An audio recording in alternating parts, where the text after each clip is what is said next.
साथियों, पिछले 20 तारीख को आप लोगों को ज्ञात होगा कि प्रवर्तन निर्देशालय के सहायक आयुक्त के नेतृत्व में 7 सदस्यीय एक ईडी की टीम माननीय मुख्यमंत्री के निवास स्थान पर पहुंची थी। पहुंचने का कारण उन्होंने कहा था कि जो ECIR 25/22 का है, उस संबंध में उनको कुछ जानकारी चाहिए और उनका बयान दर्ज करना था। लोग आए भी, 7 घंटा रहे, 17-18 सवाल किए गए, जो ज़्यादातर उनके हलफनामे में जो कहा गया था चुनाव आयोग को, उसी के तरफ उनका ध्यान था। वो तथाकथित जो विसंगतियों की ओर इशारा कर रहे थे, लेकिन उस पर कुछ बात उनकी थी नहीं कि ये शेड्यूल्ड प्रोसीजर ऑफ क्राइम में आता, क्योंकि उनका जो संबंध था वो PMLA की धारा 50 के तहत प्रोसीडिंग्स ऑफ क्राइम का था, जो उस दायरे में आता ही नहीं था। तब उन लोगों ने एक बरगाई की जमीन की चर्चा की, तो उन्होंने, माननीय मुख्यमंत्री जी ने तो पहले जब इस बारे में चीजें आ रही थी, तो जब पता किया गया कि वो जमीन किसकी है, तो ये ज्ञात हुआ कि वो जमीन जो है वो भूइयारी जमीन है, जिसकी खरीद बिक्री हो ही नहीं सकती। लेकिन वहाँ पर लगभग 50-60 साल से जो पाहन लोग हैं वहाँ के, उनके कब्जे में।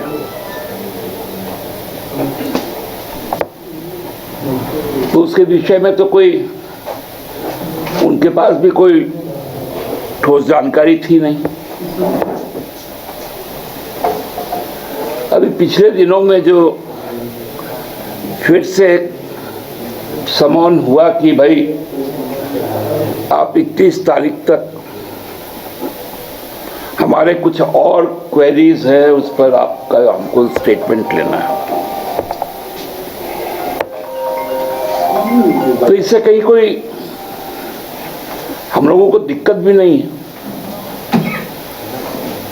माननीय मुख्यमंत्री जी ने उनको यह बता दिया है कि भाई आप 31 तारीख को दिन के 1 बजे उनके जो आवास है वहां पर आ जाए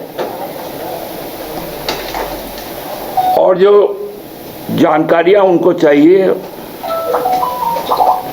वो दर्ज कर लें। चुनाव आयोग में जो ब्यौरा दर्ज है वो तो सार्वजनिक है, जो आयकर के पास भी है,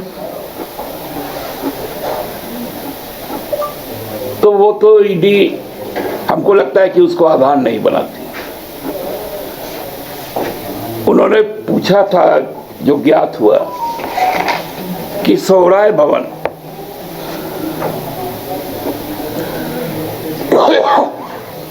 में जो ट्रांजैक्शन हुए 2018 से 22 के बीच में,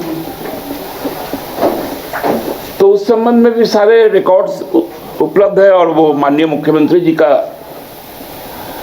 उससे कोई मतलब ही नहीं है, क्योंकि वो संपूर्ण व्यवसाय माननीय मुख्यमंत्री जी की धर्मपत्नी का।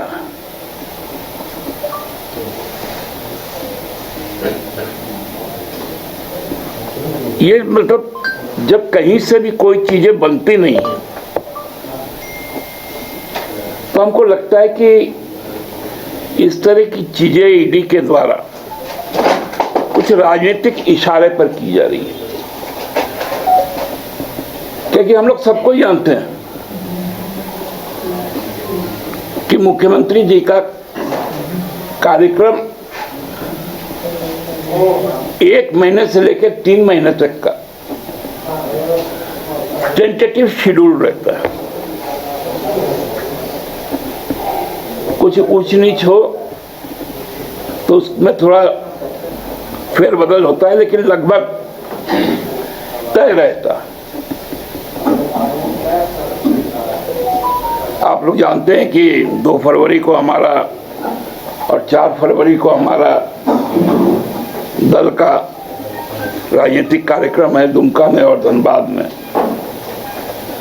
विगत कैबिनेट की बैठक ने यह भी तय किया कि फाइनेंशियल ईयर 2024-25 के लिए हम 9 तारीख से विधानसभा का बजट सत्र आहूत करेंगे, जो 29 फरवरी तक चलेगा। इस बीच में इस तरह की, क्योंकि ये सीधा सीधी एक तो गैर वाजिब है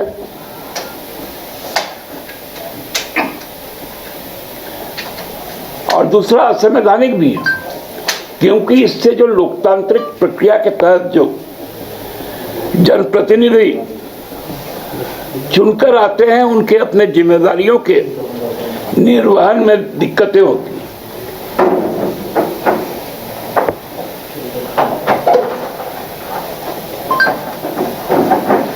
और एक हवा क्रिएट किया जा रहा है,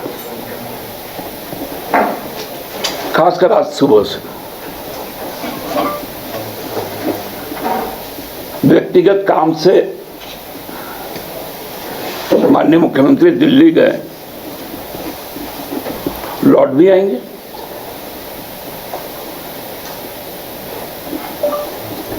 और 31 तारीख को तो 1 बजे उनको बुलाया ही गया, जब आप ही ने कहा था कि आप 29 से 31 के बीच में, तो हम तो तैयार हैं 31 को। आपने पूछा था कि स्थान बताइएगा, समय बताइएगा, पिछले बार भी आपने पूछा था। इस बार भी आपको बताया गया कि स्थान कांके रोड में आवास होगा और समय अपराह्न 1 बजे होगा। तो ये तरह तरह के भ्रम आखिर कौन उत्पन्न करवा रहा है?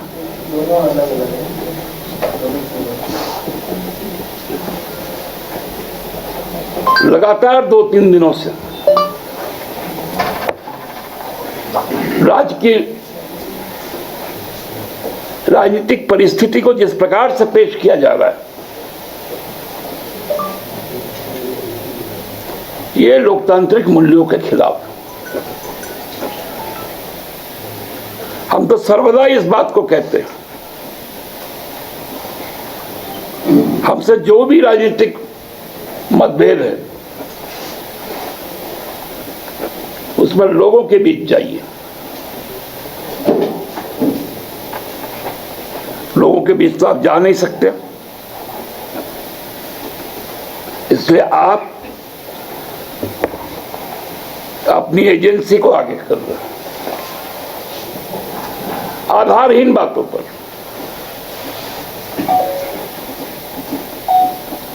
जिस केस का जिक्र हो रहा है वो सरकारी रिकॉर्ड में भुइयारी दर्ज है।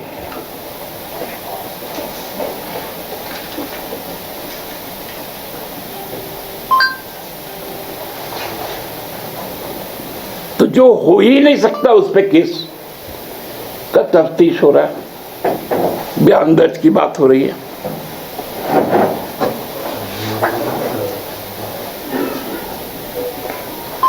फिर भी हम लोग कहते हैं आपको आना है आइए, लेकिन प्रोपोगेंडा बंद कीजिए। ये मीडिया में एक बहुत अजीब शब्द घूम रहा है, सूत्र बता रहे, sources said. Who is source?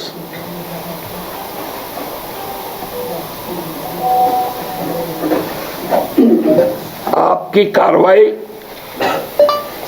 इस शासन को डराने वाली कार्रवाई रखती है, जो कि संभव नहीं, क्योंकि यह शासन चुना हुआ शासन है।